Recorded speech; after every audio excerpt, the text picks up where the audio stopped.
Carbon અને તેના સંયોજનો. પ્રસ્તાવના. અગાઉના પ્રકરણમાં આપણા માટે મહત્વના અનેક સંયોજનો આપણે જાણ્યા. આ પ્રકરણમાં આપણે કેટલાક વધુ રસપ્રદ સંયોજનો અને તેના ગુણધર્મો વિશે અભ્યાસ કરીશું. આપણે કાર્બન વિશે પણ શીખીશું કે જેનું આપણા માટે તત્વ સ્વરૂપે તેમજ સંયોજિત સ્વરૂપે એમ બંને રીતે ખૂબ જ મહત્વ છે. પ્રવૃત્તિ. રોજબરોજના વ્યવહારમાં વપરાતી ચીજવસ્તુઓનો અભ્યાસ કરીએ. સવારથી આપણે જે વસ્તુઓનો ઉપયોગ કરીએ છીએ અથવા વાપરીએ છીએ તે પૈકીની 10 વસ્તુઓની યાદી બનાવો. આ યાદીને તમારા સહાધ્યાયીએ બનાવેલ યાદી સાથે સરખાવો. તેમજ વસ્તુઓને અહીં દર્શાવેલ કોષ્ટકમાં વર્ગીકૃત કરો. ધાતુની બનેલી વસ્તુઓ. સાણસી, લોખંડની પટ્ટી, તાંબાનો લોટો. કાચ માટીની બનેલી વસ્તુઓ. ચશ્મા, માટલું.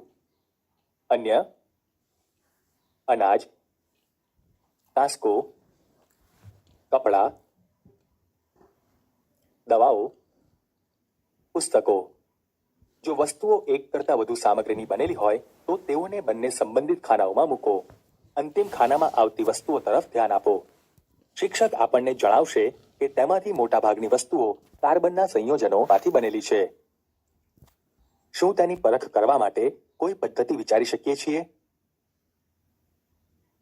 જો કાર્બનયુક્ત સંયોજનનું દહન કરવામાં આવે તો શું નિપજ મળશે? શું આપણે તેની ખાતરી કરવા માટેની કોઈ કસોટી જાણીએ છીએ? અન્ન, કપડાં, દવાઓ, પુસ્તકો અથવા અનેક વસ્તુઓ કે જેની આપણે યાદી બનાવેલ છે તે તમામ આ અનેકવિધ એટલે કે સર્વતોમુખી તત્વ કાર્બન પર આધારિત છે. આથી વધુ તમામ સજીવ સંરચનાઓ કાર્બન પર આધારિત છે. પૃથ્વીના પોપડામાં અને વાતાવરણમાં હાજર કાર્બનની માત્રા ખૂબ જ અલ્પ છે. પૃથ્વીનો પોપડો ખનિજ સ્વરૂપે માત્ર 0.02% કાર્બન ધરાવે છે.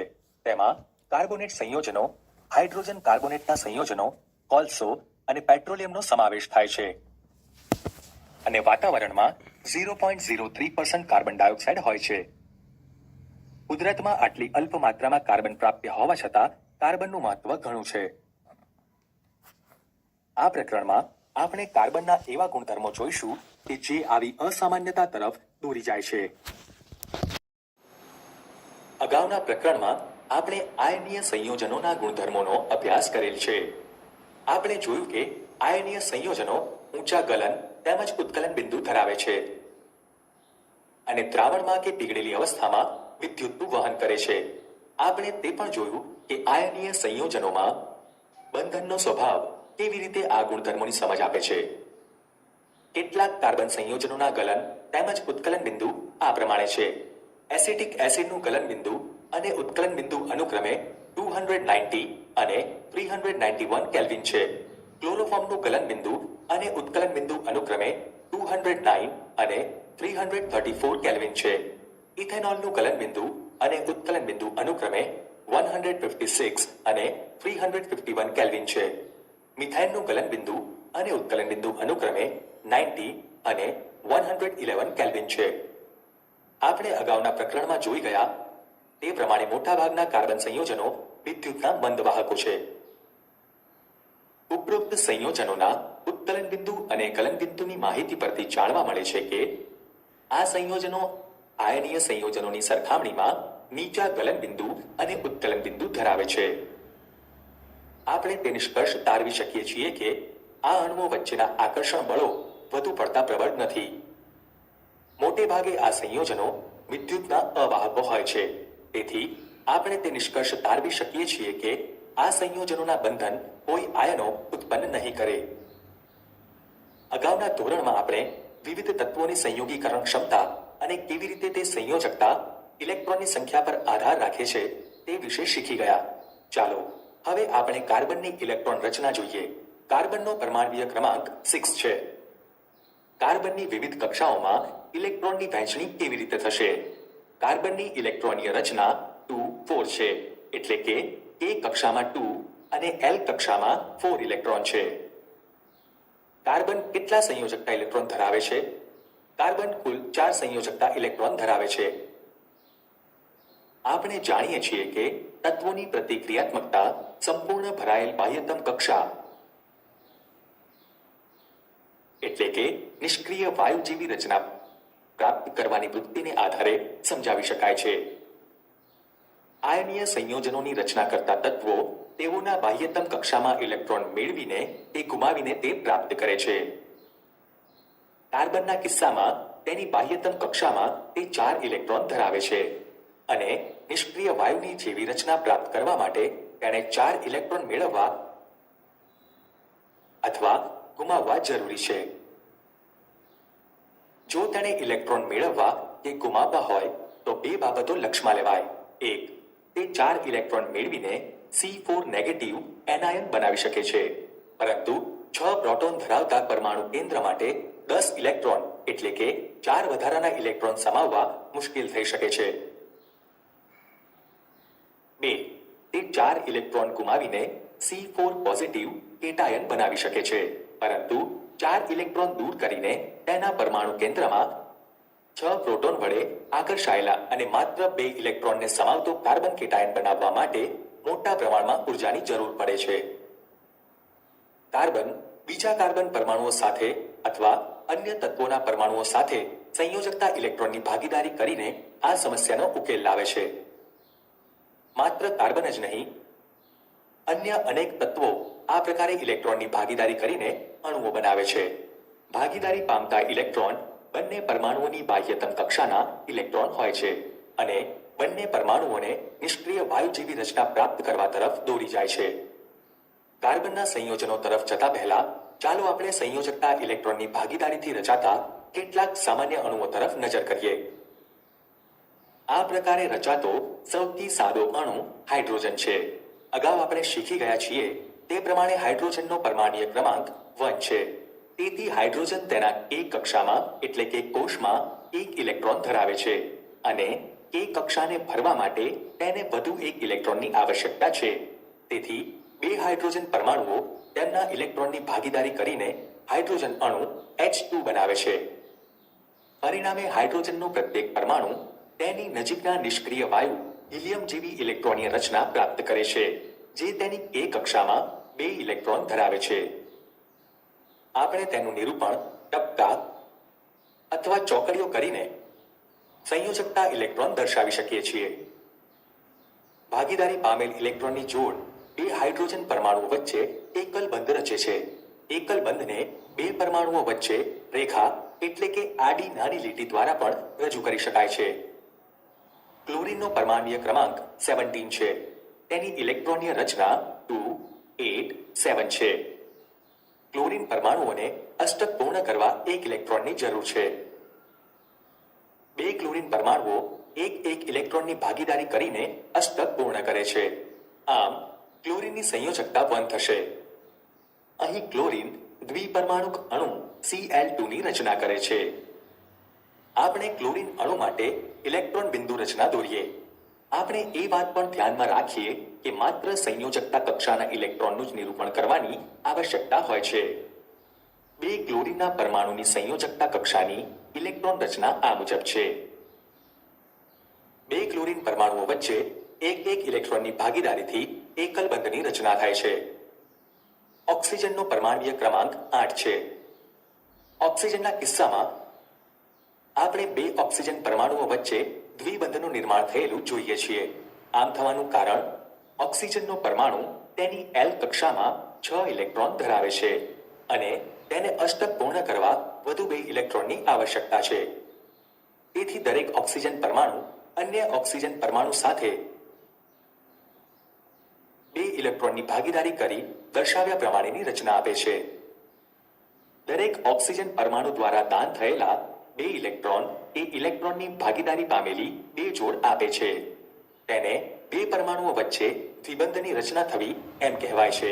શું આપણે એક ઓક્સિજન પરમાણુ અને 2 હાઇડ્રોજન પરમાણુ વચ્ચેના બંધથી બનતા પાણીના અણુનું નિરૂપણ કરી શકીશું? શું અણુ એકલ બંધ કે દ્વિબંધ ધરાવતો હશે? અહીં 2 હાઇડ્રોજન પરમાણુ ઓક્સિજન પરમાણુ સાથે એક ઇલેક્ટ્રોનની ભાગીદારી કરી 2 ઓક્સિજન હાઇડ્રોજન એકલબંધ રચે છે. અહીં પાણીનો અણુ 2 એકલબંધ ધરાવે છે. નાઇટ્રોજનના દ્વિપરમાણુય અણુના કિસ્સામાં શું થશે? નાઇટ્રોજન 7 પરમાણુય ક્રમાંક ધરાવે છે. તેની ઇલેક્ટ્રોનીય રચના 2 5 છે. અષ્ટક પ્રાપ્ત કરવા માટે નાઇટ્રોજનના અણુમાં રહેલ પ્રત્યેક નાઇટ્રોજન પરમાણુ 3 ઇલેક્ટ્રોનના ફાળા દ્વારા ઇલેક્ટ્રોનની ભાગીદારી પામેલી 3 જોડ આપે છે. તેને 2 પરમાણુઓ વચ્ચે ત્રિબંધની રચના થવી એમ કહેવાય છે. N2 ની ઇલેક્ટ્રોન બિંદુ રચના અને તેના ત્રિબંધનું નિરૂપણ આ પ્રમાણે કરી શકાય છે. એમોનિયાનો અણુ NH3 સૂત્ર ધરાવે છે. એમોનિયાના અણુમાં એક નાઇટ્રોજન પરમાણુ અને 3 હાઇડ્રોજન પરમાણુઓ વચ્ચે એક ઇલેક્ટ્રોનની ભાગીદારી થવાથી તેના અણુમાં નાઇટ્રોજન અને હાઇડ્રોજનના પરમાણુઓ વચ્ચે 3 એકલબંધ રચાય છે. નાઇટ્રોજન અને હાઇડ્રોજન પરમાણુ વચ્ચે ઇલેક્ટ્રોનની ભાગીદારી થવાથી ચારેય પરમાણુઓ નિષ્ક્રિય વાયુની રચના પ્રાપ્ત કરે છે. આમ એમોનિયાના અણુમાં 3 NH એકલબંધ રચાય છે. ચાલો હવે આપણે મિથેન તરફ એક નજર કરીએ, એ જે કાર્બનનું સંયોજન છે. મિથેનનો બળતણ તરીકે બહોળો ઉપયોગ થાય છે. તેમજ તે બાયોગેસ અને કોમ્પ્રેસ નેચરલ ગેસ એટલે કે CNG નો મુખ્ય ઘટક છે. તે કાર્બન દ્વારા બનતા સૌથી સામાન્ય સંયોજનોમાંનું એક પણ છે. મિથેનનું સૂત્ર CH4 છે. આપણે જાણીએ છીએ કે હાઇડ્રોજનની સંયોજકતા 1 છે. કાર્બન ચતુઃ સંયોજક છે કારણ કે તે 4 સંયોજકતા ઇલેક્ટ્રોન ધરાવે છે. નિષ્ક્રિય વાયુ જેવી રચના પ્રાપ્ત કરવા માટે કાર્બન હાઇડ્રોજનના 4 પરમાણુઓ સાથે આ પ્રમાણે ઇલેક્ટ્રોનની ભાગીદારી કરે છે. એવા બંધ કે જે 2 પરમાણુઓ વચ્ચે ઇલેક્ટ્રોન યુગ્મની ભાગીદારીથી બનેલા હોય તે સહસંયોજક બંધ તરીકે ઓળખાય છે. સહસંયોજક બંધ ધરાવતા અણુઓમાં પ્રબળ બંધ બનેલા દેખાય છે, પરંતુ આંતર આણ્વીય આકર્ષણ ઓછા હોય છે. તેને કારણે આ સંયોજનોના ગલન બિંદુ અને ઉત્કલન બિંદુ નીચા હોય છે. પરમાણુઓ વચ્ચે ઇલેક્ટ્રોનની ભાગીદારી થઈને વીજભાર વિહીન કણો ઉદ્ભવે છે. તેથી આવા સહસંયોજક સંયોજનો સામાન્ય રીતે વિદ્યુતના મંદવાહક હોય છે. કાર્બનના અપર રૂપો. કાર્બન તત્વ કુદરતમાં અનેક વિવિધ ભૌતિક ગુણધર્મો સાથે જુદા જુદા સ્વરૂપમાં પ્રાપ્ત થાય છે. હીરો અને ગ્રેફાઇટ બંને કાર્બન પરમાણુઓના જ બનેલા હોય છે. કાર્બન પરમાણુઓ જે રીતે એકબીજા સાથે બંધથી જોડાય છે તેના આધારે તેમાં તફાવત હોય છે. હીરામાં કાર્બનનો પ્રત્યેક પરમાણુ કાર્બનના અન્ય 4 પરમાણુઓ સાથે બંધ બનાવીને સખત ત્રિપરિમાણીય રચના બનાવે છે. ગ્રેફાઇટમાં કાર્બનનો પ્રત્યેક પરમાણુ કાર્બનના અન્ય 3 પરમાણુઓ સાથે સમાન સ્તરમાં બંધ બનાવીને ષટકોણીય માળખું આપે છે. આ બંધો પૈકી એક દ્વિબંધ હોય છે અને આમ કાર્બનની સંયોજકતા સંતોષાય છે. એક સ્તર પર બીજું સ્તર એમ અનેક સ્તરોથી બનતા ષટકોણીય માળખા દ્વારા ગ્રેફાઇટનું બંધારણ રચાય છે. આ બંને જુદા જુદા બંધારણોને કારણે હીરા અને ગ્રેફાઇટના ભૌતિક ગુણધર્મો અત્યંત જુદા હોય છે. તેમ છતાં તેમના રાસાયણિક ગુણધર્મો સમાન હોય છે.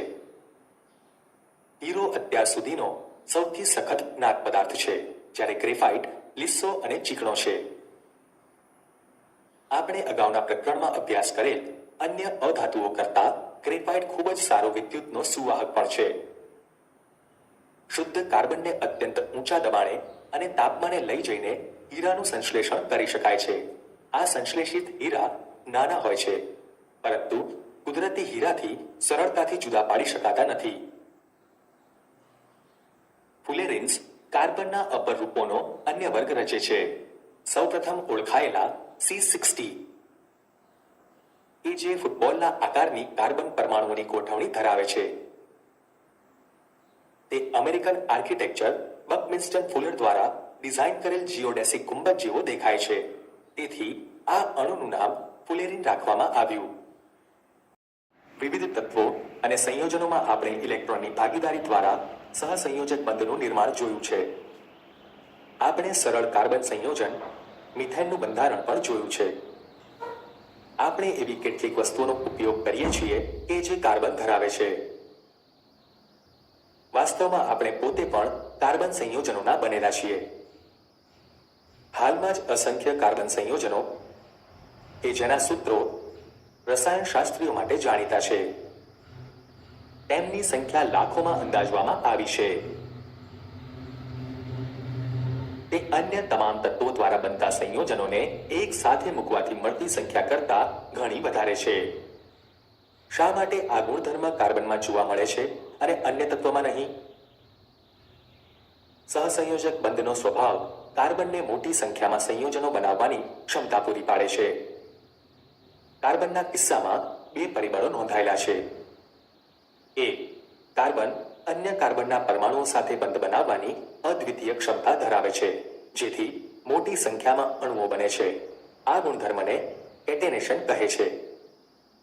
આ સંયોજનો કાર્બનની લાંબી શૃંખલા, કાર્બનની શાખિત શૃંખલા અથવા વલયોમાં ગોઠવાયેલા કાર્બન પરમાણુઓ ધરાવે છે.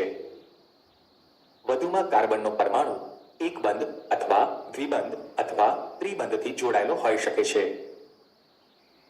કાર્બનના પરમાણુઓ વચ્ચે માત્ર એકલ બંધથી જોડાયેલ કાર્બનના સંયોજનોને સંતૃપ્ત સંયોજનો કહે છે.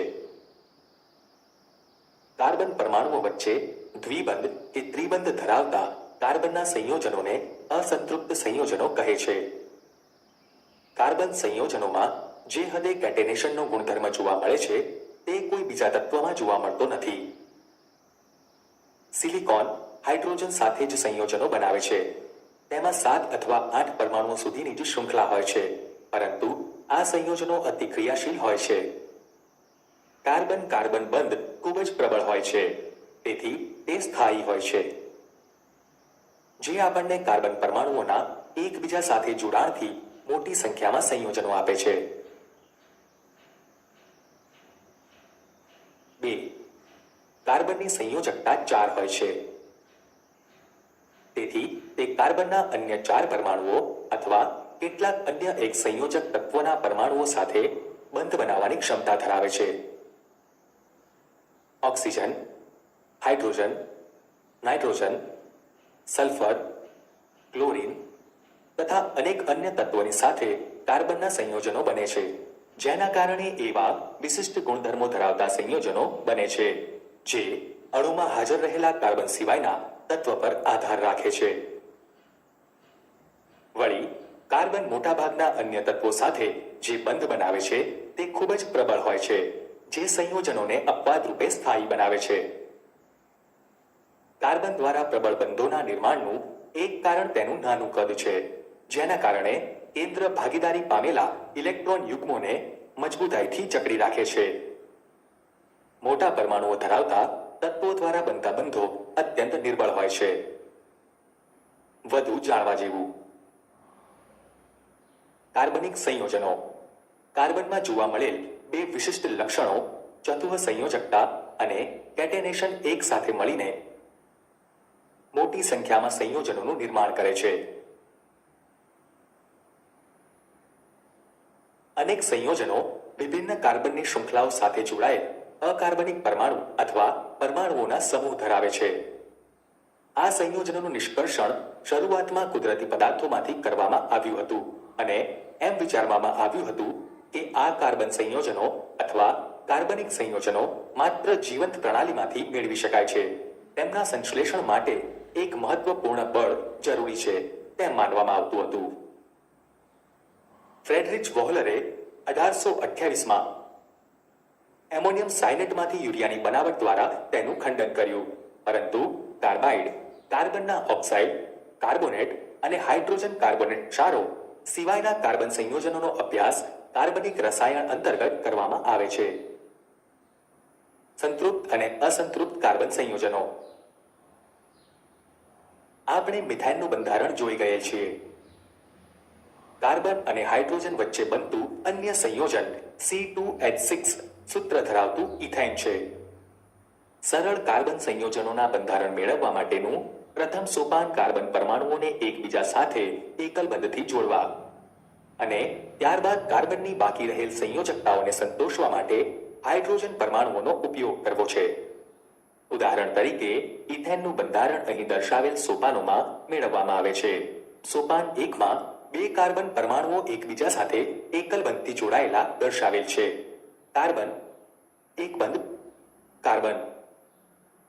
દરેક કાર્બન પરમાણુની 3 સંયોજકતા સંતોષાયા વગરની બાકી રહે છે. તેથી તે દરેક 3 હાઇડ્રોજન પરમાણુ સાથે બંધ બનાવીને આ પ્રમાણેની સંરચના આપે છે. સોપાન 2માં દરેક કાર્બન પરમાણુને 3 હાઇડ્રોજન પરમાણુઓ સાથે જોડાયેલા દર્શાવેલ છે. કાર્બન એક બંધ કાર્બન, 6 કાર્બન એક બંધ હાઇડ્રોજન. ઇથેનનું ઇલેક્ટ્રોન બિંદુ નિરૂપણ આ મુજબ છે. શું તમે આ જ પ્રકારે પ્રોપેનનું બંધારણ દોરી શકો કે જેનું આણ્વીય સૂત્ર C3H8 છે? પ્રોપેનમાં 2 કાર્બન કાર્બન એકલ બંધ છે અને 8 કાર્બન હાઇડ્રોજન એકલ બંધ છે. અહીં આપણે જોઈ શકીએ છીએ કે તમામ પરમાણુઓની સંયોજકતાઓ તેમની વચ્ચેના એકલ બંધોથી સંતોષાય છે. આવા કાર્બન સંયોજનોને સંતૃપ્ત સંયોજનો કહે છે. આ સંયોજનો સામાન્ય રીતે વધુ સક્રિય એટલે કે ક્રિયાશીલ હોતા નથી. કાર્બન અને હાઇડ્રોજનના અન્ય એક સંયોજનનું સૂત્ર C2H4 છે અને તેને ઇથીન કહે છે.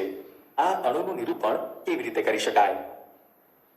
આપણે ઇથેનના અણુ પ્રમાણે જ તબક્કાવાર અભિગમ અનુસરીશું. સોપાન 1માં બે કાર્બન પરમાણુઓ એકબીજા સાથે એકલ બંધથી જોડાયેલ દર્શાવેલ છે. સોપાન 2 દરેક કાર્બન પરમાણુ 2 હાઇડ્રોજન મેળવી C2H4 બનાવે છે. આપણે જાણીએ છીએ દરેક કાર્બનની એક સંયોજકતા સંતોષાયા વગરની બાકી રહે છે. તે ત્યારે સંતોષાઈ શકે કે જ્યારે બે કાર્બન પરમાણુઓ વચ્ચે દ્વિબંધ હોય, જેનાથી આપણને સોપાન 3માં દર્શાવેલ બંધારણ મળે. ઇથીનનું ઇલેક્ટ્રોનીય બિંદુ બંધારણ આ મુજબ છે. હાઇડ્રોજન અને કાર્બનનું અન્ય સંયોજન C2H2 સૂત્ર ધરાવે છે અને તેને ઇથાઇન કહેવાય છે. શું તમે ઇથાઇનનું ઇલેક્ટ્રોન બિંદુ બંધારણ દોરી શકો? સંયોજકતાઓ સંતોષવા માટે બે કાર્બન પરમાણુઓ વચ્ચે કેટલા બંધ હોવા જરૂરી છે? C2H2માં બંધારણ સમજવા તબક્કાવાર અભિગમ અનુસરીશું.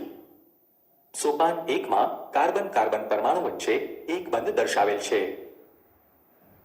સોપાન 2માં દરેક કાર્બન પરમાણુ એક હાઇડ્રોજન મેળવી C2H2 બનાવે છે. આપણે જોઈ શકીએ છીએ કે કાર્બનની બે સંયોજકતા સંતોષાયા વગરની બાકી રહે છે. તે ત્યારે જ સંતોષાઈ શકે કે જ્યારે બે કાર્બન પરમાણુ વચ્ચે ત્રિબંધ હોય, જેનાથી આપણને સોપાન 3માં દર્શાવેલ બંધારણ મળે. ઇથાઇનનું ઇલેક્ટ્રોન બિંદુ બંધારણ આ મુજબ છે. આમ કાર્બન પરમાણુઓ વચ્ચે દ્વિબંધ કે ત્રિબંધ ધરાવતા કાર્બનના આવા સંયોજનો અસંતૃપ્ત કાર્બન સંયોજનો તરીકે ઓળખાય છે અને તેઓ સંતૃપ્ત કાર્બન સંયોજનો કરતાં વધુ ક્રિયાશીલ હોય છે.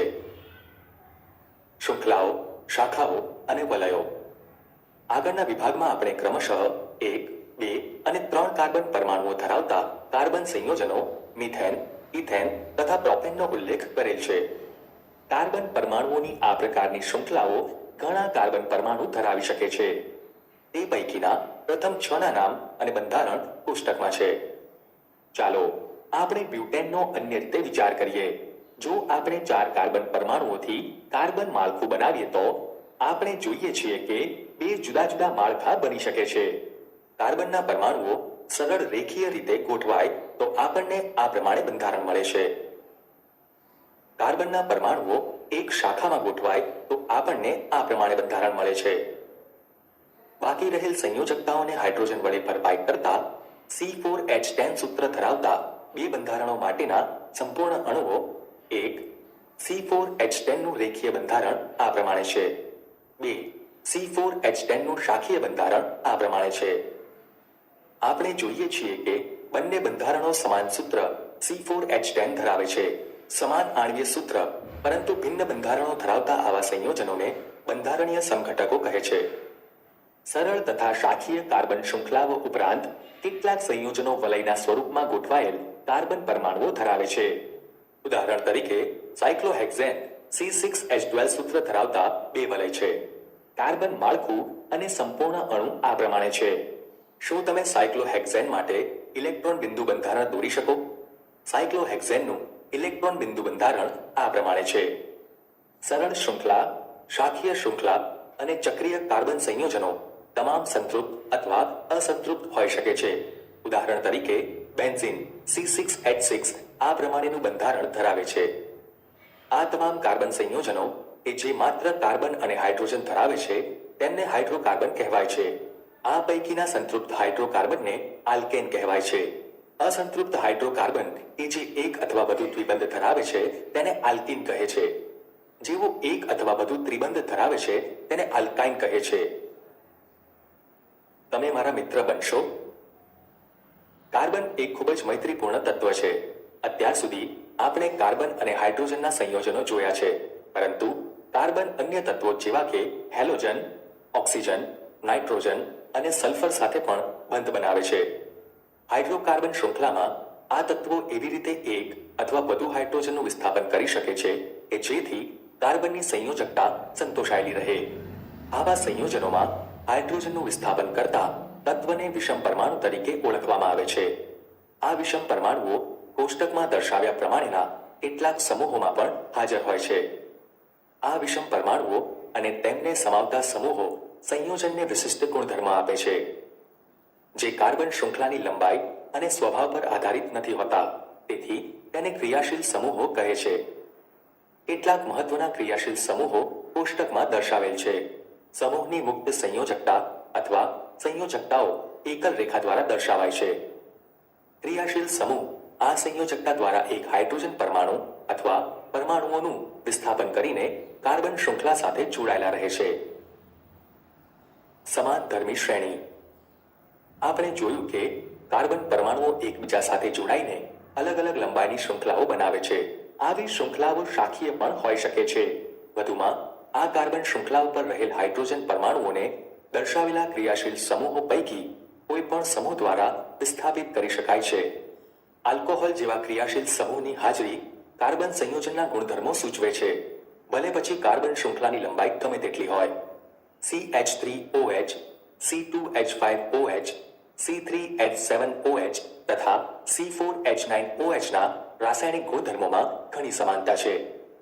આમ સંયોજનોની આવી શ્રેણી કે જેમાં કાર્બન શૃંખલાઓમાં રહેલ હાઇડ્રોજનને સમાન પ્રકારના ક્રિયાશીલ સમૂહ દ્વારા વિસ્થાપિત કરવામાં આવેલ હોય તેને સમાનધર્મી શ્રેણી કહે છે. ચાલો આપણે પહેલા આલ્કેનની સમાનધર્મી શ્રેણી તરફ એક નજર કરીએ. જો આપણે ક્રમિક સંયોજનોના સૂત્રો તરફ નજર કરીએ તો CH4 અને C2H6 સંયોજનો CH2 એકમથી જુદા પડે છે.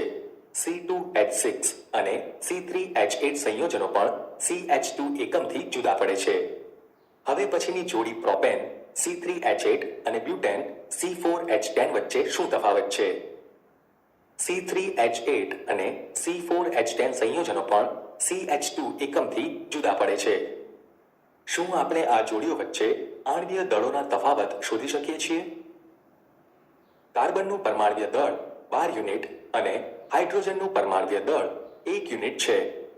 તો CH4 નું આણ્વીય દળ 12 + 4 = 16 યુનિટ થાય અને C2H6 નું આણ્વીય દળ 24 + 6 = 30 યુનિટ થાય. તેમજ C3H8 નું આણ્વીય દળ 36 + 8 = 44 યુનિટ થાય. આમ CH4 અને C2H6 ના આણ્વીય દળોનો તફાવત 30 - 16 = 14 યુનિટ છે. તેમજ C2H6 અને C3H8 ના આણ્વીય દળોનો તફાવત 44 - 30 = 14 યુનિટ છે. આમ સમાનધર્મી શ્રેણીના ક્રમિક સભ્યો વચ્ચે આણ્વીય દળનો તફાવત 14 યુનિટ છે. તેવી જ રીતે આલ્કીનની સમાનધર્મી શ્રેણીનો અભ્યાસ કરીએ. શ્રેણીનો પ્રથમ સભ્ય ઇથીન છે. ઇથીનનું સૂત્ર શું છે? ઇથીનનું સૂત્ર C2H4 છે. ક્રમિક સભ્યો પ્રોપીન, બ્યુટીન, પેન્ટીન અનુક્રમે C3H6, C4H8 અને C5H10 સૂત્રો ધરાવે છે. શું તેઓ પણ CH2 એકમથી જુદા પડે છે? શું આ સંયોજનોમાં કાર્બન અને હાઇડ્રોજન પરમાણુઓની સંખ્યા વચ્ચે કોઈ સંબંધ જુઓ છો? હા, અહીં કાર્બનની સરખામણીમાં હાઇડ્રોજનની સંખ્યા બમણી છે. આથી આપણે આલ્કીનનું સામાન્ય સૂત્ર CnH2n સ્વરૂપે લખી શકીએ, જ્યાં n ઇઝ ઇક્વલ ટુ 2, 3, 4 લઈ શકાય. તેવી જ રીતે આલ્કેનમાં બધા જ એકલ બંધ હોવાથી બે હાઇડ્રોજન પરમાણુઓ વધુ હોવાથી સામાન્ય સૂત્ર CnH2n+2 થશે. જ્યારે આલ્કાઇનમાં એક ત્રિબંધ હોવાથી આલ્કીનની સરખામણીમાં બે હાઇડ્રોજન પરમાણુ ઓછા હોય છે. આથી આલ્કાઇનનું સામાન્ય સૂત્ર CnH2n-2 થશે. કોઈ પણ સમાનધર્મી શ્રેણીમાં આણ્વીય દળ વધે ત્યારે ભૌતિક ગુણધર્મોમાં ક્રમબદ્ધતા જોવા મળેલ છે. આમ થવાનું કારણ એ છે કે આણ્વીય દળ વધવાથી ગલન બિંદુ તેમજ ઉત્કલન બિંદુ વધે છે. અન્ય ભૌતિક ગુણધર્મો જેમ કે ચોક્કસ દ્રાવકમાં દ્રાવ્યતા પણ સમાન ક્રમબદ્ધતા દર્શાવે છે, પરંતુ રાસાયણિક ગુણધર્મો કે જે ક્રિયાશીલ સમૂહ દ્વારા સંપૂર્ણપણે નિર્ધારિત કરવામાં આવે છે તે સમાનધર્મી શ્રેણીમાં એક સમાન જળવાઈ રહે છે. પ્રવૃત્તિ. સમાનધર્મી શ્રેણી તૈયાર કરવા એક પ્રવૃત્તિ કરીએ. A. CH3OH અને C2H5OH. B. C2H5OH અને C3H7OH. C. C3H7OH અને C4H9OH ના આણ્વીય દળોનો તફાવત શોધીએ. CH3OH is equal to C નો પરમાણ્વીય દળ ક્રમાંક પ્લસ 4H નો પરમાણ્વીય દળ ક્રમાંક પ્લસ O નો પરમાણ્વીય દળ ક્રમાંક is equal to 12 plus 4 plus 16 is equal to 32 unit. C2H5OH is equal to 2C નો પરમાણ્વીય દળ ક્રમાંક પ્લસ 6H નો પરમાણ્વીય દળ ક્રમાંક પ્લસ O નો પરમાણ્વીય દળ ક્રમાંક is equal to 24 plus 6 plus 16 is equal to 46 unit. C3H7OH is equal to 3C નો પરમાણ્વીય દળ ક્રમાંક plus 8H નો પરમાણ્વીય દળ ક્રમાંક પ્લસ O નો પરમાણ્વીય દળ ક્રમાંક is equal to 36 plus 8 plus 16 is equal to 60 unit. C4H9OH is equal to 4C નો પરમાણ્વીય દળ ક્રમાંક plus 10H નો પરમાણ્વીય દળ ક્રમાંક પ્લસ O નો પરમાણ્વીય દળ ક્રમાંક is equal to 48 plus 10 plus 16 is equal to 74 unit. CH3OH, C2H5OH, C3H7OH અને C4H9OH ના આણ્વીય દળ આ મુજબ છે. CH3OH અને C2H5OH વચ્ચે સૂત્રમાં CH2 નો તફાવત છે. C2H5OH અને C3H7OH વચ્ચે સૂત્રમાં CH2 નો તફાવત છે. C3H7OH અને C4H9OH વચ્ચે સૂત્રમાં CH2 નો તફાવત છે. CH3OH નું આણ્વીય દળ 32 યુનિટ અને C2H5OH ના આણ્વીય દળ 46 યુનિટ હોવાથી તેમની વચ્ચેનો તફાવત 14 AMU છે. તે જ રીતે C2H5OH અને C3H7OH ના આણ્વીય દળ અને C3H7OH તથા C4H9OH ના આણ્વીય દળ વચ્ચે પણ 14 AMU નો તફાવત છે. આમ CH3OH, C2H5OH, C3H7OH અને C4H9OH માં ક્રિયાશીલ સમૂહ સૂત્રો વચ્ચેના તફાવત અને આણ્વીય દળ વચ્ચેના તફાવતમાં સમાનતા જોવા મળે છે. આ આલ્કોહોલનો એક જૂથ તૈયાર કરવા માટે તેને કાર્બન પરમાણુઓના ચડતા ક્રમમાં ગોઠવતા CH3OH, C2H5OH, C3H7OH અને C4H9OH ની એક શ્રેણી મળે છે. આ જૂથને સમાનધર્મી શ્રેણી કહી શકીએ. આ જ રીતે હેલોજન, આલ્ડીહાઇડ, કીટોન અને કાર્બોક્સિલિક એસિડની સમાનધર્મી શ્રેણી મેળવી શકાય છે. હેલોજનની સમાનધર્મી શ્રેણીમાં CH3Cl, C2H5Cl, C3H7Cl, C4H9Cl સભ્યો મળે છે.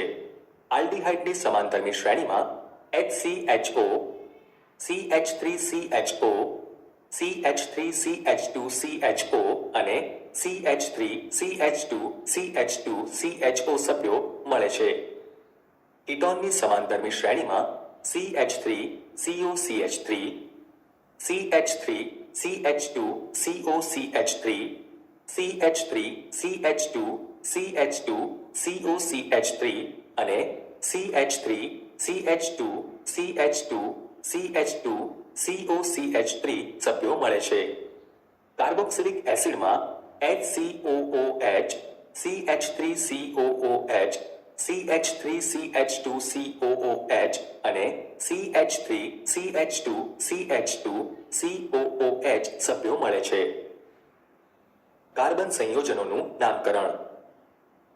સમાનધર્મી શ્રેણીમાં સંયોજનોના નામોનો આધાર મૂળભૂત કાર્બનની એવી શૃંખલા પર રહેલો છે કે જેમાં ક્રિયાશીલ સમૂહની પ્રકૃતિ સૂચવતા પૂર્વક શબ્દ સમૂહ આગળ કે પ્રત્યય શબ્દ સમૂહ પાછળ દ્વારા ફેરફાર થાય છે.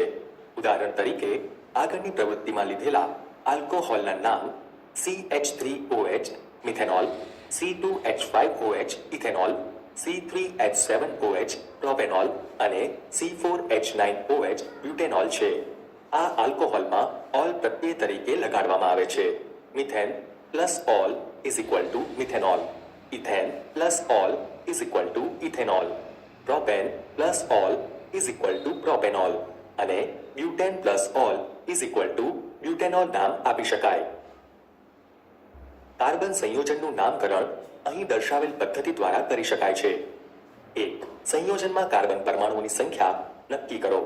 3 કાર્બન પરમાણુ ધરાવતા સંયોજનનું નામ પ્રોપેન થશે. 2.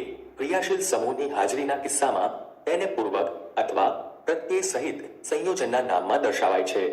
CH3CH2Cl ક્લોરોઇથેન ક્લોરો પૂર્વક, CH3CH2OH ઇથેનોલ ઓલ પ્રત્યય. 3. જો ક્રિયાશીલ સમૂહનું નામ પ્રત્યય આધારે આપવામાં આવે અને ક્રિયાશીલ સમૂહનો પ્રત્યેક A, E, I, O, U જેવા સ્વરથી શરૂ થતો હોય તો કાર્બન શૃંખલાના છેડે E દૂર કરીને તેમાં યોગ્ય પ્રત્યય લગાવીને નામ અપાય છે. ઉદાહરણ તરીકે કીટોન સમૂહ ધરાવતા 3 કાર્બનની શૃંખલાને આ રીતે નામ અપાય છે. પ્રોપેનમાંથી E દૂર કરી ઓન પ્રત્યય લગાવતા પ્રોપેનોન નામ મળે છે. 4. જો કાર્બન શૃંખલા અસંતૃપ્ત હોય તો કાર્બન શૃંખલાના નામમાં રહેલ અંતિમ N ને કોષ્ટકમાં દર્શાવ્યા પ્રમાણે ઇન અથવા આઇન દ્વારા વિસ્થાપિત કરવામાં આવે છે. ઉદાહરણ તરીકે દ્વિબંધ ધરાવતા 3 કાર્બનની શૃંખલા પ્રોપીન કહેવાય છે અને તે ત્રિબંધ ધરાવે તો તેને પ્રોપાઇન કહેવાય છે.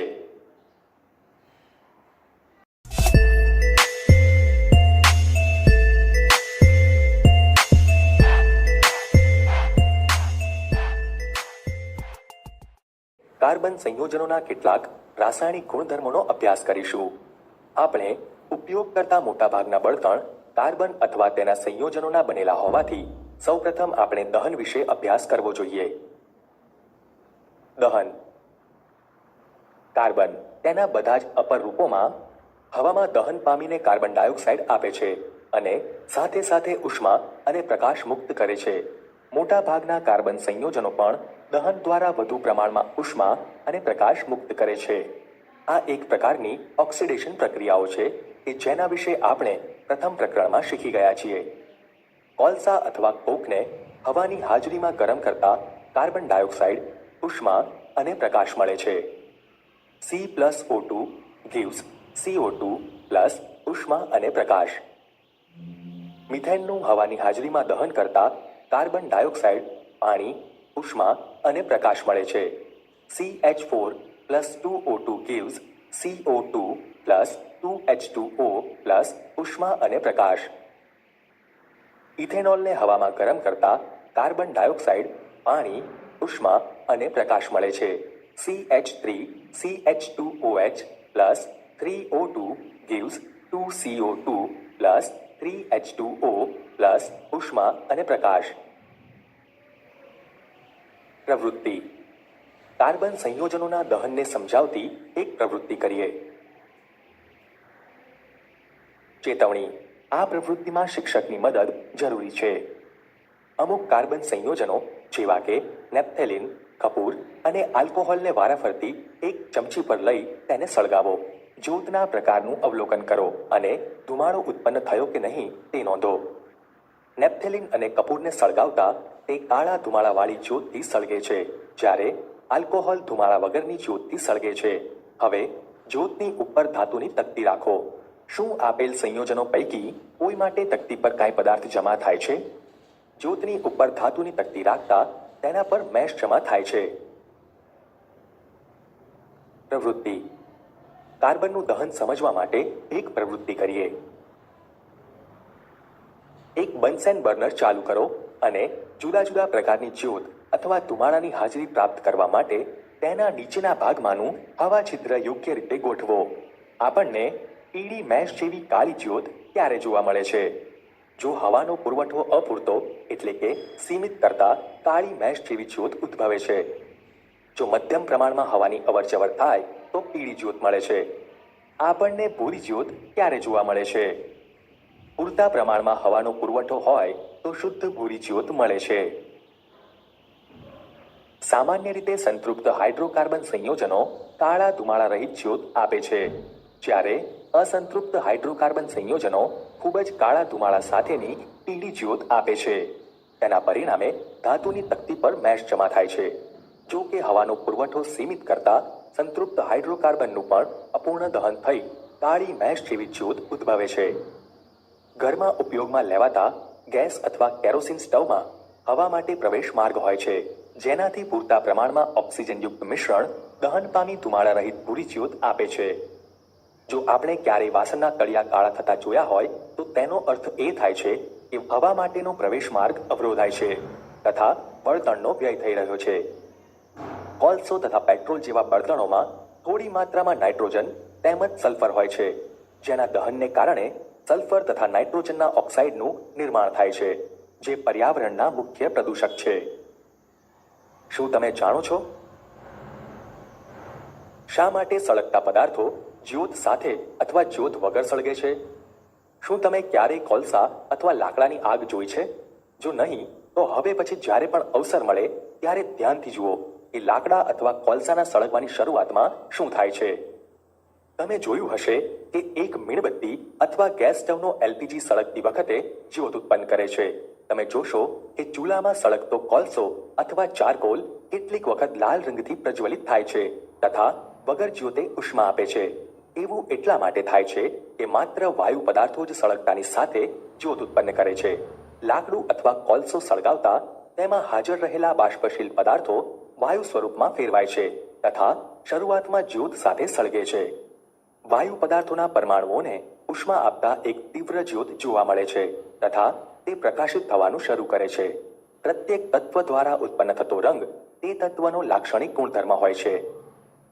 ગેસ સ્ટવની જ્યોતમાં તાંબાના તારને સળગાવવાનો પ્રયત્ન કરો તથા તેના રંગનું અવલોકન કરો. આપણે જોયું કે અપૂર્ણ દહનથી કાળી જ્યોત ઉદ્ભવે છે, જે કાર્બન હોય છે. તેના આધારે મીણબત્તીની પીળા રંગની જ્યોતનું શું કારણ બતાવશો?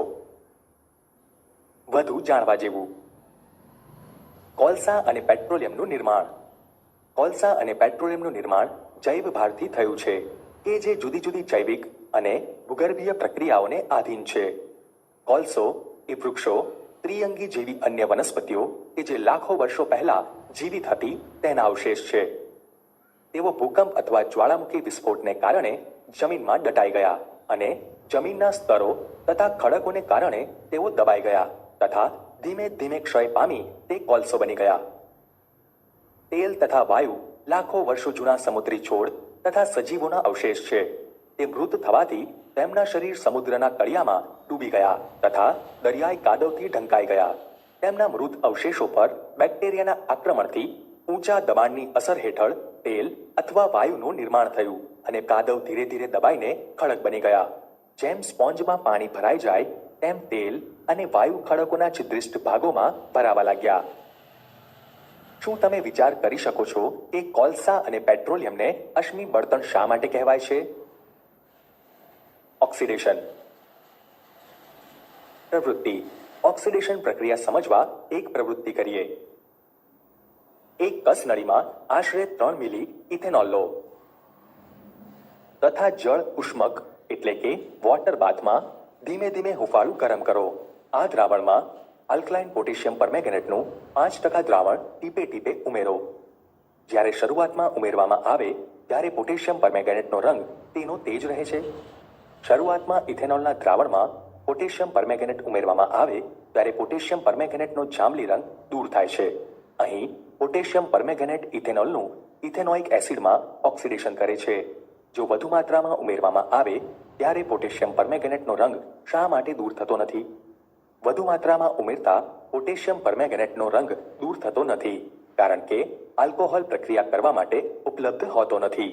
પ્રથમ પ્રકરણમાં આપણે ઓક્સિડેશન પ્રક્રિયાઓ વિશે શીખી ગયા છીએ. કાર્બન સંયોજનોનું દહન કરતા તેમનું સરળતાથી ઓક્સિડેશન કરી શકાય છે.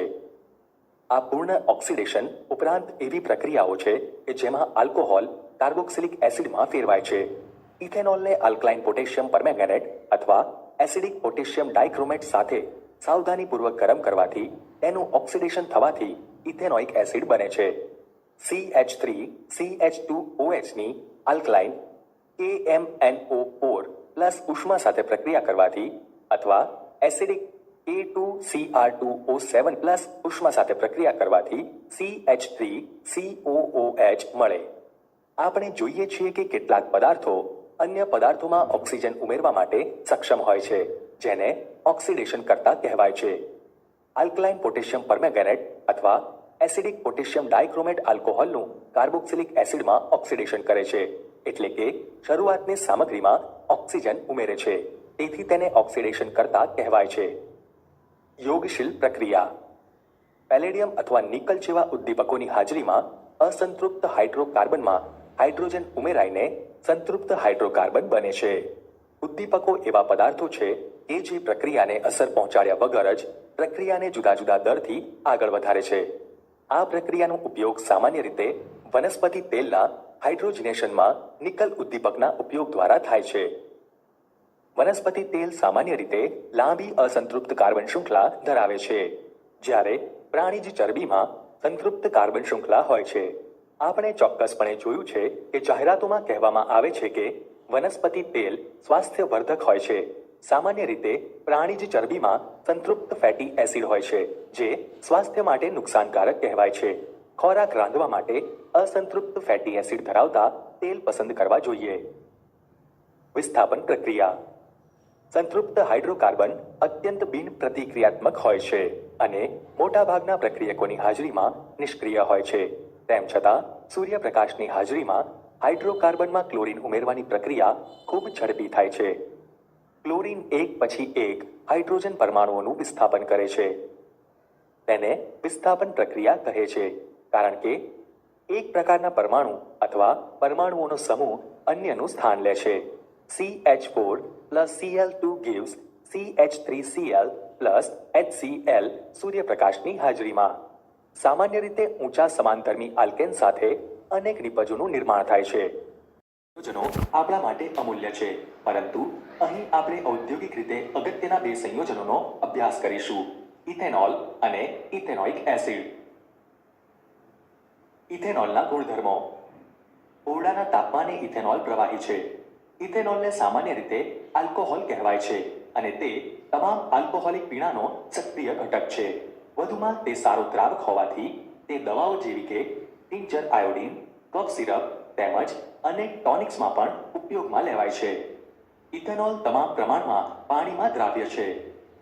મંદ ઇથેનોલનું થોડી માત્રાનું સેવન નશો ઉત્પન્ન કરે છે. આમ કરવું અપરાધ ભરેલું છે. તેમ છતાં તે સમાજમાં વ્યાપકપણે થાય છે. જો કે શુદ્ધ આલ્કોહોલ કે જેને પરિશુદ્ધ આલ્કોહોલ કહે છે તેની અલ્પ માત્રા લેવી પણ ઘાતક છે.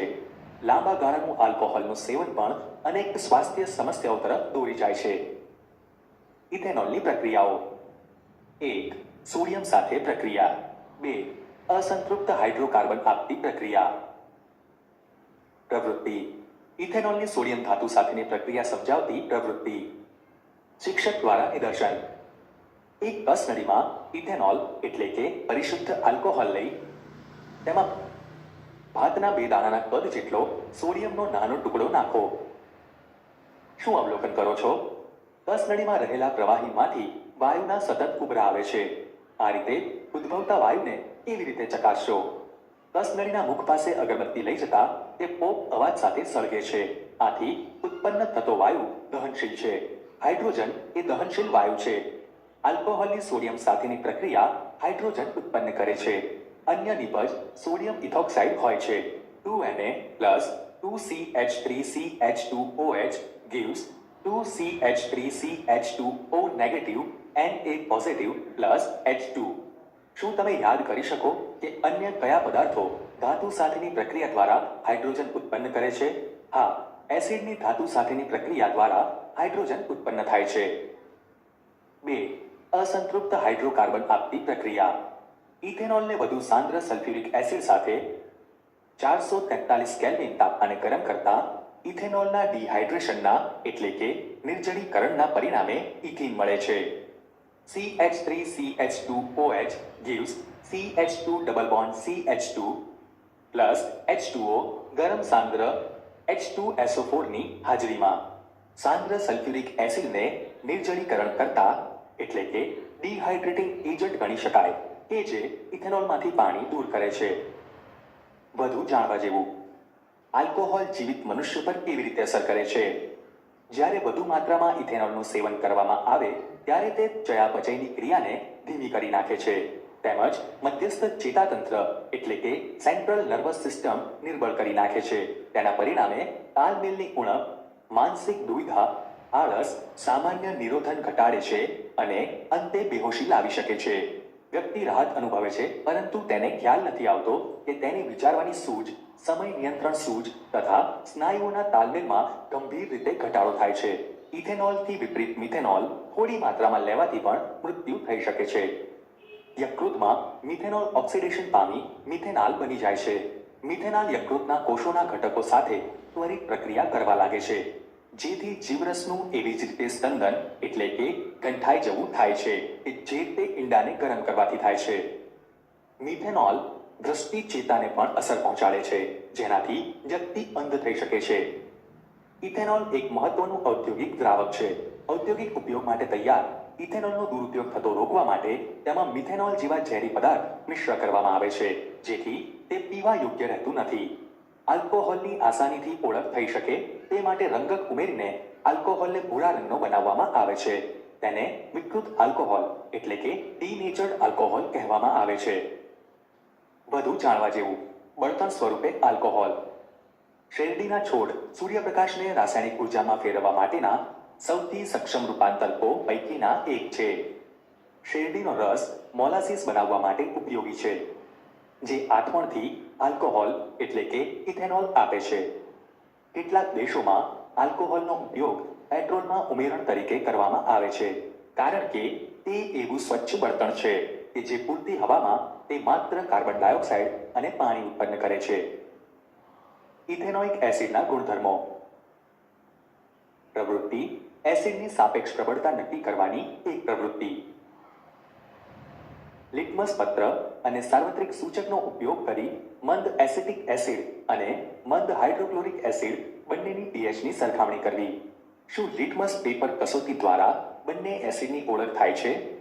બંને એસિડના દ્રાવણમાં વારાફરતી વાદળી અને લાલ લિટમસ પેપર ડુબાડતા વાદળી લિટમસ લાલ બને છે અને લાલ લિટમસ પર કોઈ અસર થતી નથી જે સૂચવે છે કે બંને દ્રાવણ એસિડ જ છે. શું સાર્વત્રિક સૂચક તેમને એક સમાન પ્રબળતા ધરાવતા એસિડ દર્શાવે છે? ના, સાર્વત્રિક સૂચક દ્વારા બંને એસિડમાં થતો રંગ પરિવર્તન અલગ અલગ હોવાથી ચાર્ટ ઉપરથી પીએચ નક્કી કરી શકાય છે. પ્રબળ એસિડની પીએચ 3 કરતાં ઓછી હોય છે જ્યારે નિર્બળ એસિડની પીએચ 3 થી 6 ની વચ્ચે હોય છે. ઇથેનોઇક એસિડને સામાન્ય રીતે એસિટિક એસિડ કહેવામાં આવે છે તેમજ તે કાર્બોક્સિલિક એસિડ તરીકે ઓળખાતા એસિડના સમૂહનો સભ્ય છે. એસિટિક એસિડના પાણીમાં બનાવેલ 5 થી 8% દ્રાવણને સલ્ફો એટલે કે વિનેગર કહે છે અને તેનો અથાણામાં સંરક્ષક એટલે કે પ્રિઝર્વેટિવ તરીકે ઉપયોગ થાય છે.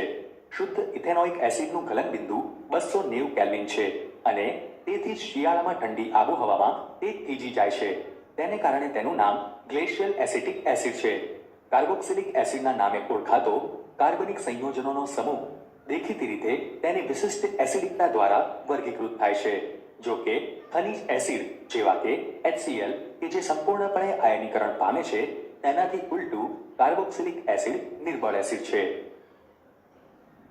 પ્રવૃત્તિ ઇથેનોઇક એસિડનો ગુણધર્મ સમજવાની પ્રવૃત્તિ. એક કસનળીમાં 1 મિલીલીટર ઇથેનોલ એટલે કે પરિશુદ્ધ આલ્કોહોલ અને 1 મિલીલીટર ગ્લેશિયલ એસિટિક એસિડ અને સાથે સાથે સાંદ્ર સલ્ફ્યુરિક એસિડના થોડા ટીપા ઉમેરો. પ્રક્રિયા મિશ્રણ ધરાવતી કસનળીને પાણી ભરેલા બીકરમાં ઊભી રાખો. આ બીકરને ત્રિપાઈ સ્ટેન્ડ ઉપર તારની જાળી મૂકી બર્નર વડે ઓછામાં ઓછી 5 મિનિટ સુધી હૂંફાળું ગરમ કરો. આ પ્રક્રિયા મિશ્રણ ધરાવતી કસનળીને ત્યારબાદ 20 થી 50 મિલીલીટર પાણી ધરાવતા બીકરમાં રેડો અને તે મિશ્રણને સૂંઘો. આ મિશ્રણમાંથી મીઠી વાસ આવે છે જે એસ્ટરની હાજરી સૂચવે છે. ઇથેનોઇક એસિડની પ્રક્રિયાઓ. એ એસ્ટરીકરણ પ્રક્રિયા. એસ્ટર મુખ્યત્વે એસિડ અને આલ્કોહોલની પ્રક્રિયાથી બને છે. ઇથેનોઇક એસિડ એક ખનિજ એસિડ ઉદ્દીપકની હાજરીમાં પરિશુદ્ધ આલ્કોહોલ સાથે પ્રક્રિયા કરી એસ્ટર બનાવે છે. CH3COOH plus CH3CH2OH gives CH3C double bond O CH2CH3 plus H2O. એસ્ટર મીઠી વાસ ધરાવતા પદાર્થો છે. તેના ઉપયોગ અત્તર બનાવવા અને સ્વાદ ઉત્પન્ન કરતા પદાર્થ તરીકે થાય છે. સોડિયમ હાઇડ્રોક્સાઇડ કે જે આલ્કલી છે તેની સાથે પ્રક્રિયા કરતા એસ્ટરનું રૂપાંતર પાછું આલ્કોહોલ અને કાર્બોક્સિલિક એસિડના સોડિયમ ક્ષારમાં થાય છે. આ પ્રક્રિયાને સાબુનીકરણ કહેવાય છે કારણ કે તે સાબુની બનાવટમાં વપરાય છે. સાબુ લાંબી શૃંખલાયુક્ત કાર્બોક્સિલિક એસિડના સોડિયમ અથવા પોટેશિયમ ક્ષારો છે. CH3COOCH2CH3 gives CH3CH2OH plus CH3COONA NaOH ની હાજરીમાં. 2. બેઝ સાથે પ્રક્રિયા. ખનિજ એસિડની માફક ઇથેનોઇક એસિડ એ સોડિયમ હાઇડ્રોક્સાઇડ જેવા બેઝ સાથે પ્રક્રિયા કરી ક્ષાર સોડિયમ ઇથેનોઇડ અથવા સામાન્ય રીતે કહેવાતો સોડિયમ એસિટેટ તથા પાણી બનાવે છે. NaOH plus CH3COOH gives CH3COONA plus H2O. Ethanoic acid carbonate અને હાઇડ્રોજન કાર્બોનેટ સાથે કેવી રીતે પ્રક્રિયા કરે છે તે જાણવા માટે ચાલો આપણે એક પ્રવૃત્તિ કરીએ. પ્રવૃત્તિ ઇથેનોઇક એસિડની સોડિયમ કાર્બોનેટ અને સોડિયમ હાઇડ્રોજન કાર્બોનેટ સાથેની પ્રક્રિયા સમજવાની પ્રવૃત્તિ. એક કસનળીમાં 1 ચમચી એટલે કે સ્પેચ્યુલા ભરીને સોડિયમ કાર્બોનેટ લો. કસનળીને 2 કાણાવાળા ઢાંકણાથી બંધ કરી સ્ટેન્ડ પર ગોઠવો. ઢાંકણાના એક કાણામાંથી થિસેલ પનેલ અને બીજા કાણામાંથી વિમોચન નળી પસાર કરો. હવે થિસલ પનેલની મદદથી કસનળીમાં 2 મિલીલીટર મંદ ઇથેનોઇક એસિડ ઉમેરો. શું અવલોકન કરો છો? અવલોકન કરતા જણાય છે કે સોડિયમ કાર્બોનેટની મંદ ઇથેનોઇક એસિડ સાથે પ્રક્રિયા થવાથી ક્ષારનું દ્રાવણ અને વાયુ ઉત્પન્ન થાય છે. ઉદ્ભવતા વાયુને તાજા બનાવેલા ચૂનાના પાણીમાં પસાર કરી અવલોકન કરો. શું ઇથેનોઇક એસિડ અને સોડિયમ કાર્બોનેટ વચ્ચેની પ્રક્રિયાથી ઉદ્ભવતા વાયુની ઓળખ આ કસોટીથી થઈ શકે છે? હા, આ વાયુ ચૂનાના નીતર્યા પાણીમાંથી પસાર કરતા તે દૂધિયા રંગનું બને છે. સોડિયમ કાર્બોનેટની બદલે સોડિયમ હાઇડ્રોજન કાર્બોનેટ લઈ આ પ્રવૃત્તિ ફરીથી કરો. 3. કાર્બોનેટ અને હાઇડ્રોજન કાર્બોનેટ સાથે પ્રક્રિયા. ઇથેનોઇક એસિડ કાર્બોનેટ અને હાઇડ્રોજન કાર્બોનેટ સાથે પ્રક્રિયા કરી ક્ષાર, કાર્બન ડાયોક્સાઇડ અને પાણી બનાવે છે. ઉત્પન્ન થતા ક્ષારને સામાન્ય રીતે સોડિયમ એસિટેટ કહેવાય છે. 2CH3COOH plus Na2CO3 gives 2CH3COONA plus H2O plus CO2. CH3COOH plus NaHCO3 gives CH3COONA plus H2O plus CO2. સફાઈમાં સાબુની અસર ચકાસવા એક પ્રવૃત્તિ કરીએ. 2 કસનળીમાંની દરેકમાં 10 મિલીલીટર પાણી લો. બંનેમાં 1 ટીપું રસોઈમાં વપરાતું તેલ એટલે કે ખાદ્ય તેલ ઉમેરો અને તેને A અને B નામ આપો. કસનળી B માં સાબુના દ્રાવણના થોડા ટીપા ઉમેરો. હવે બંને કસનળીને એક સમાન સમય માટે વધુ હલાવો. શું તમે તેમને હલાવવાનું બંધ કર્યા પછી તરત જ બંને કસનળીમાં તેલ અને પાણીના સ્તરને અલગ જોઈ શકો છો? ના. થોડા સમય માટે બંને કસનળીને ખલેલ પહોંચાડ્યા વગર રાખી મૂકો અને અવલોકન કરો. શું તેલનું સ્તર અલગ થાય છે? આવું પ્રથમ કઈ કસનળીમાં થાય છે? જે કસનળીમાં ફક્ત પાણી અને તેલ છે તે કસનળીમાં તેલનું સ્તર અલગ થાય છે. બી કસનળીમાં પાણી, તેલ અને સાબુનું મિશ્રણ ઝડપથી અલગ થઈ શકતું નથી. તેલ સાબુના દ્રાવણમાં મિશ્ર થઈ પાણીમાં આલંબન બનાવે છે. આ પ્રવૃત્તિ સફાઈમાં સાબુની અસર દર્શાવે છે. મોટે ભાગે મેલ સ્વભાવે તૈલી હોય છે અને આપણે જાણીએ છીએ તેમ તેલ પાણીમાં દ્રાવ્ય થઈ શકતું નથી. સાબુના અણુ લાંબી શૃંખલા ધરાવતા કાર્બોક્સિલિક એસિડના સોડિયમ અથવા પોટેશિયમ ક્ષાર છે. સાબુનો આયનીય છેડો પાણીમાં દ્રાવ્ય થાય છે, જ્યારે કાર્બન શૃંખલા તેલમાં દ્રાવ્ય થાય છે. આમ સાબુના અણુ મિસેલ તરીકે ઓળખાતી રચના બનાવે છે, જ્યાં અણુઓનો એક છેડો તેલના ટીપા તરફ જ્યારે આયનીય છેડો બહાર તરફ હોય છે. તે પાણીમાં પાયસ એટલે કે ઇમલ્શનની રચના કરે છે. આમ સાબુનું મિસેલ મેલને પાણીમાં ખેંચી લાવવામાં મદદ કરે છે અને આપણે આપણા કપડાં ધોઈને ચોખ્ખા કરી શકીએ છીએ. શું આપણે સાબુને હાઇડ્રોકાર્બનમાં ઓગાળવાથી બનતી મિસેલની સંરચના દોરી શકીશું? વધુ જાણવા જેવું મિસેલ. સાબુ એવા અણુ છે કે જેના બંને છેડા અલગ ગુણધર્મો ધરાવે છે. એક જળ અનુરાગી એટલે કે હાઇડ્રોફિલિક છેડો કે જે પાણીમાં દ્રાવ્ય થાય છે, જ્યારે બીજો છેડો જળ વિરાગી એટલે કે હાઇડ્રોફોબિક છે કે જે હાઇડ્રોકાર્બન સાથે પારસ્પરિક પ્રક્રિયા કરે છે. જ્યારે સાબુ પાણીની સપાટી પર રહેલ હોય છે ત્યારે સાબુની હાઇડ્રોફોબિક પૂંછડી પાણીમાં દ્રાવ્ય થશે નહીં અને સાબુનો આયનીય છેડો પાણીની અંદર અને હાઇડ્રોકાર્બન પૂંછડી પાણીની બહારની તરફ રહે તે રીતે સાબુ પાણીની સપાટી પર ગોઠવાશે. પાણીની અંદર આ અણુઓની એક વિશિષ્ટ પ્રકારની ગોઠવણી હોય છે જે હાઇડ્રોકાર્બન ભાગને પાણીની બહાર રાખે છે. આવું અણુઓનો મોટો સમૂહ બનવાને કારણે થાય છે, જેમાં જળ વિરાગી પૂંછડી ઝુમખા એટલે કે ગુચ્છના અંદરના ભાગમાં હોય છે, જ્યારે તેનો આયનીય છેડો ઝુમખાની સપાટી પર હોય છે. આ સંરચનાને મિસેલ કહેવાય છે.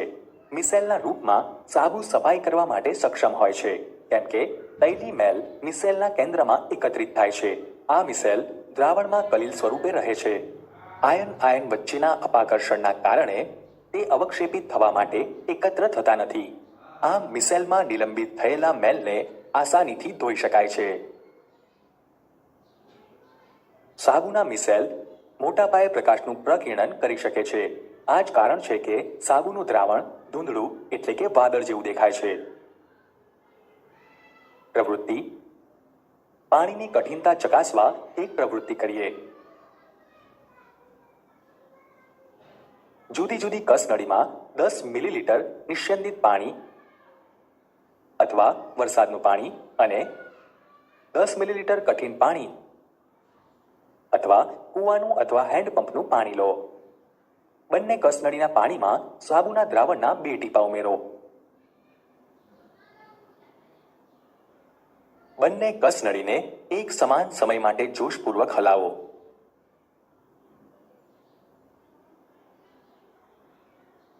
અને ઉત્પન્ન થતા ફીણની માત્રાનું અવલોકન કરો. કઈ કસનળીમાં વધારે ફીણ મળે છે? કઈ કસનળીમાં દહીં જેવા સફેદ અવક્ષેપ મળે છે?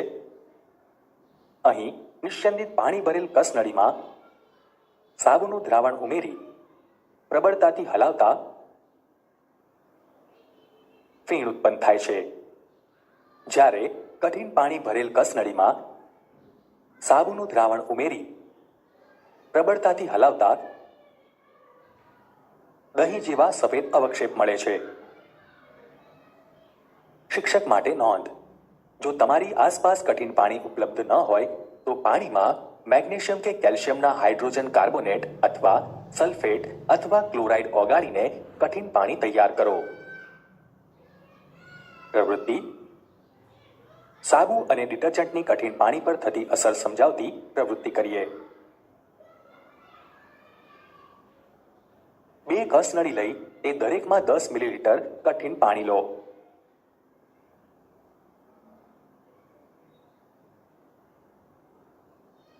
એક કસનળીના પાણીમાં સાબુના દ્રાવણના 5 ટીપા અને બીજી કસનળીના પાણીમાં પ્રક્ષાલકના દ્રાવણના 5 ટીપા ઉમેરો. બંને કસનળીને એક સમાન સમય સુધી હલાવો.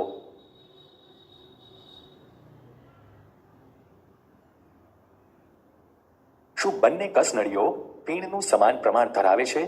ના.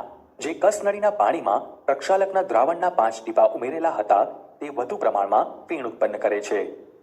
કઈ કસનળીમાં દહીં જેવો ઘન પદાર્થ ઉદ્ભવે છે? જે કસનળીના પાણીમાં સાબુના દ્રાવણના 5 ટીપા ઉમેરેલા હતા તે કસનળીમાં ફીણની જગ્યાએ દહીં જેવો ઘન પદાર્થ ઉદ્ભવે છે. શું આપણે સ્નાન કરતી વખતે ક્યારેય એવો અનુભવ કર્યો છે કે ફીણ મુશ્કેલીથી બની રહ્યું છે અને પાણીથી શરીર ધોઈ લીધા પછી કોઈ અદ્રાવ્ય પદાર્થ એટલે કે મેલનું સ્તર જમા રહે છે? આવું એટલા માટે થાય છે કે સાબુ કઠિન પાણીમાં રહેલ કેલ્શિયમ અને મેગ્નેશિયમ ક્ષારો સાથે પ્રક્રિયા કરે છે, જેનાથી વધુ માત્રામાં સાબુનો ઉપયોગ કરવો પડે છે. અન્ય વર્ગના સંયોજનો કે જેને પ્રક્ષાલકો કહે છે તેનો સફાઈકર્તા તરીકે ઉપયોગ કરી આ સમસ્યાનું નિવારણ લાવી શકાય છે. પ્રક્ષાલકો સામાન્ય રીતે સલ્ફોનિક એસિડના સોડિયમ ક્ષાર કે ક્લોરાઇડ અથવા બ્રોમાઇડ આયનો ધરાવતા એમોનિયમ ક્ષાર છે. બંને લાંબી હાઇડ્રોકાર્બન શૃંખલા ધરાવે છે. આ સંયોજનોના બીજભારિત છેડા કઠિન પાણીમાં હાજર રહેલ કેલ્શિયમ અને મેગ્નેશિયમ આયનો સાથે અદ્રાવ્ય અવક્ષેપ બનાવતા નથી. આમ તે કઠિન પાણીમાં પણ અસરકારક રહે છે. સામાન્ય રીતે પ્રક્ષાલકનો ઉપયોગ શેમ્પૂ અને કપડાં ધોવાના પદાર્થો બનાવવા માટે થાય છે. સમૂહ પ્રવૃત્તિ. સાબુ બનાવવાની પ્રવૃત્તિ સમજીએ. એક બીકરમાં 20 મિલીલીટર એરંડાનું તેલ અથવા કપાસના બીજનું તેલ અથવા તલનું તેલ અથવા સોયાબીનનું તેલ લો. તેમાં 20% સોડિયમ હાઇડ્રોક્સાઇડનું 30 મિલીલીટર દ્રાવણ ઉમેરો. મિશ્રણને જાડું બને ત્યાં સુધી થોડા સમય માટે હલાવતા હલાવતા ગરમ કરો. તેમાં 5 થી 10 ગ્રામ સામાન્ય મીઠું ઉમેરો. મિશ્રણને યોગ્ય રીતે હલાવીને તેને ઠંડુ કરો.